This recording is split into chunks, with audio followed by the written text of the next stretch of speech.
Welcome, my friends. This is Space Hopper with Fantasy Games Unlimited. My revisitation of the material I've had collecting dust on my shelves. This was a game system that I played quite a lot in the early 80s. I got this in the early 80s. And before Weston Games came out with Star Wars, this was my go-to for science fiction. My best friend's go-to was Traveler. This is a module called Probe NCG 8437, a survey and contact mission. As I've said in previous reviews of the Space Hopper's modules, some of them are lackluster and don't give you a lot. They just give you a lot of jumbled information, but no real smooth, even chunky guide to what you're supposed to accomplish. And in one case, the cover and the title was completely misleading.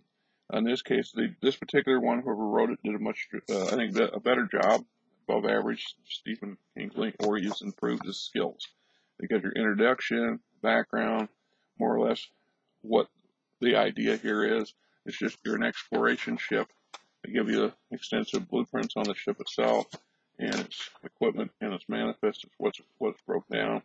It shows the main system that you're in, that you're starting out in, and planetary sheets and so on and so forth.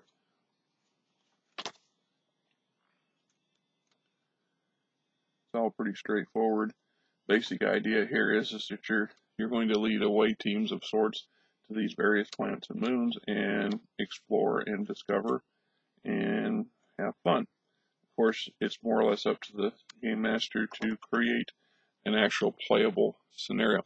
Therein lies part of the problem with these particular modules, and as I've likened, with the exception of the Casino Galactica, which is actually a normal adventure module in the aspect that you have a set of guidelines and story arcs to work from to build upon an adventure or a series of adventures.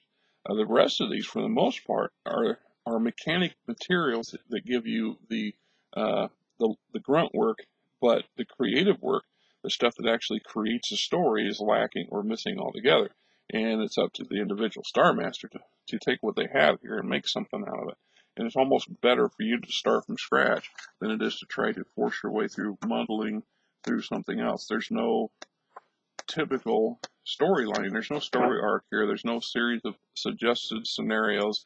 There's nothing other than a collection of pre-made stuff to work from. So you have to concoct a story. What we know in this case, that they're exploring this system. And it's fairly unexplored. And it gives you some creatures. It gives you a spheroid race, a lizard race-based people that are highly religious. It gives you some background stuff on them, but it doesn't really tell you what your goals are, and why you're going to be here, and what we're doing. This has some advantages, some good stuff in it, some not so good stuff in it, and better than average when it comes to their modules for creating something. You couldn't just grab this off the shelf and run it cold. That's the problem. And most adventure modules, as we know them, that's the whole point of them, is to be able to pull this thing off the shelf when you got an impromptu group of people want to play a game. You don't have time to come up with anything. You pull a module, bang it out. Much harder to do with some of this stuff. Other than that, it is what it is. Maybe it's an example of early learning to improve what not to do when it comes to creating game modules. And if you are a would-be designer and writer and want to create them, learning from this sort of stuff is not a bad idea. So there you go. There you have it.